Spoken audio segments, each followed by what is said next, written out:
What to do deep in the heart of winter waiting for spring to come? We can make soap for Valentine's Day. These mosaic heart faces will be the centerpiece of our Valentine's Sweetheart soap, and we'll need to make them well in advance of the entire project, so let's get a head start and pull out the soap dough. If you want to learn how to make handcrafted soap at home, and you're curious about new ideas to inspire your project, then subscribe to this channel, because on Thermal Mermaid, you can learn how to make homemade soap exactly or even better than you can find in any high-end luxury bath store. If you'd like to have the full recipe for this project ready to print with instructions, you can find it in the Thermal Mermaid recipe directory at thermalmermaid.com. It's located in the members dashboard and it can be found in the cold process category. For this project, we need to work backwards and do the decorative part first. Here, I've made a pound of soap dough, and I've colored half red and the other half white. And I've broken them down and mixed a few versions of the red and the white together for lighter shades of red. Now I can mix the two halves all I want and they won't ever turn pink because I'm using Red Lake 40.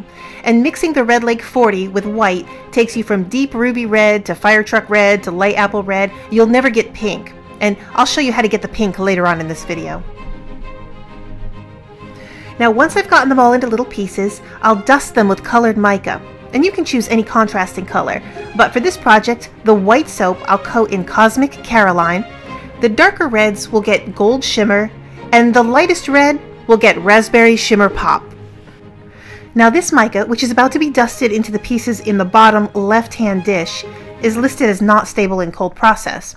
And so if I were adding it into the fresh soap batter, it would turn from that beautiful raspberry color to a dirty burnt orange. But since I'm just coating it with the dough in the color, it's never going to work its way into the actual soap, so it will leave this accent shimmer in the same shade that we applied it. Now I want to turn all these little pieces into my heart embed. So I'm going to sprinkle random colors into the molds and make sure every mold gets random sizes and colors until the entire bottom is completely filled. Now once I have enough, I'll press everything together. And don't worry about making a mess or trying to control what it looks like. It'll all come together when we're ready to pop them out. Now I'm going to make about 20 of these. And I don't need to make them the full 1-inch deep hearts. In fact, if we make them that big, they'll be too big and they won't fit into that top layer of the bar. I just want to make these the heart faces. So I'll push these down just to make sure the entire bottom of the mold is covered. Now since everything is coated in mica, they won't readily adhere, so I really have to push them around and make sure that the individual pieces are sticking together, not just pushed on top of each other. And when I'm done forming these into the mold, each heart should look like one solid piece.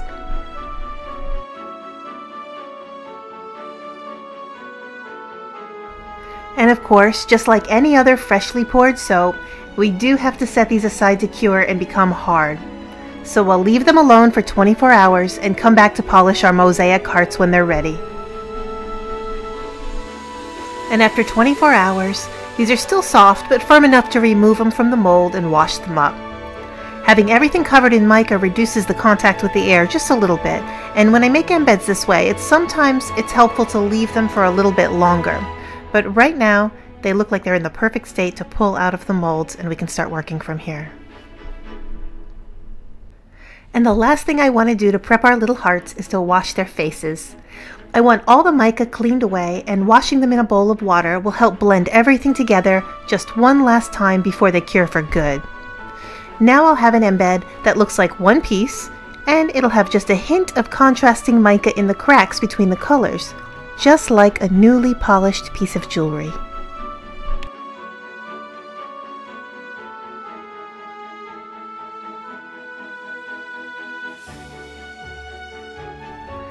Now we finally get to make the bars for this soap project. And this time, I'm going to do this a little bit differently.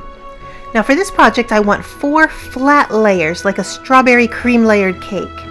So I'm going to prepare the lye water and the oils for 3 pounds of soap, just like you've seen me do it 100 times in the past.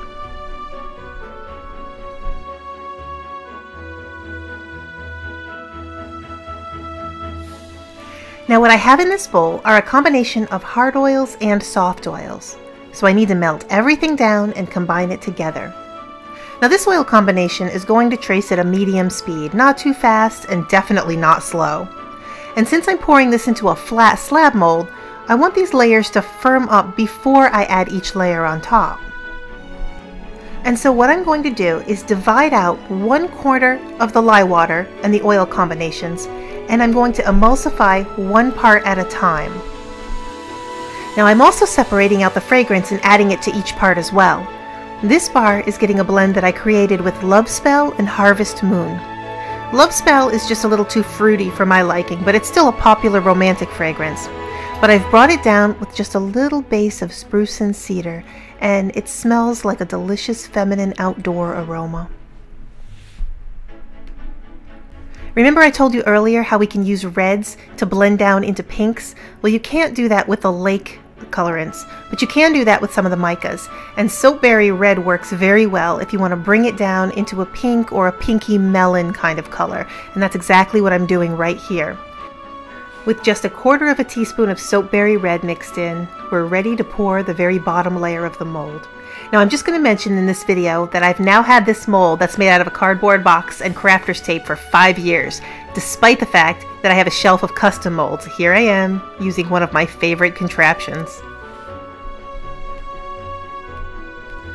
Now it's time to emulsify the second part of the soap, which is perfectly equal to the first. And this time, I'll add the fragrance and a dose of titanium dioxide to lighten the color. Now I've spaced out mixing each part of the soap batter by about 10 minutes, and this gives just enough time for the previous layer to become firm so I can add the next layer. In this case, 10 minutes was just enough time. If I mix all the soap at the same time, I run the risk of the layers being too thin to pour flat on top of each other quickly. And if I wait 10 full minutes, then the soap in the cup would become too thick to pour evenly. So this way we get everything to come together nicely.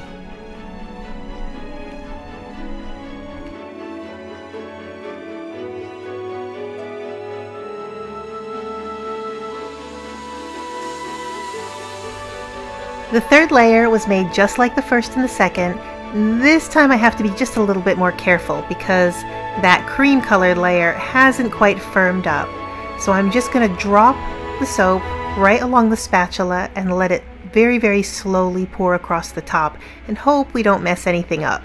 Turns out it's a little bit uneven, but we'll make do with what we have.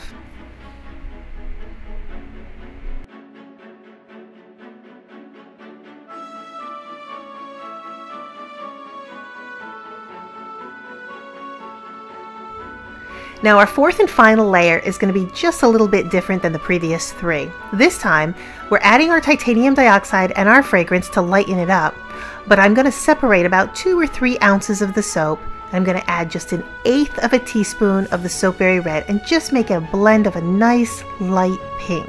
This is meant to be just a little bit of a contrast color. It's not supposed to match anything. And I'm going to put this into a squeeze bottle because this is just going to be a little bit of an embellishment to the top of our decoration. And we'll set this aside and use this at the end.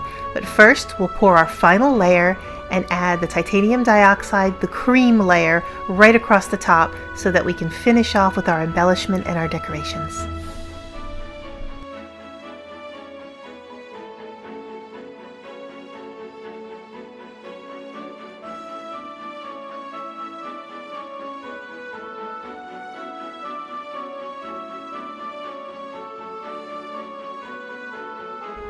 Now these little mosaic heart faces have washed up just nicely, and I'm going to cut this slab into 4 equal squares. And so I want to make sure that each one of these pieces of soap is going to get a full little mosaic heart embellishment, and that'll be the centerpiece of each picture. And then with the leftover hearts, which I believe I have about 20 of them, I'm going to fill in evenly, and those will be just sort of side pieces and accent pieces as we cut through each bar. But each bar will have its very, very own centerpiece. Now additionally, we're going to add some white embed hearts that I also made previously. I made these about a week ago or so. And as a little bit of a contrast heart, we're going to put that pink Soapberry Red that we made just a few moments ago, and we're going to drop our little white heart embeds on top of that. Now once these are all filled in, my decorations are finished, and I just need to wait for this to set so it can be cut.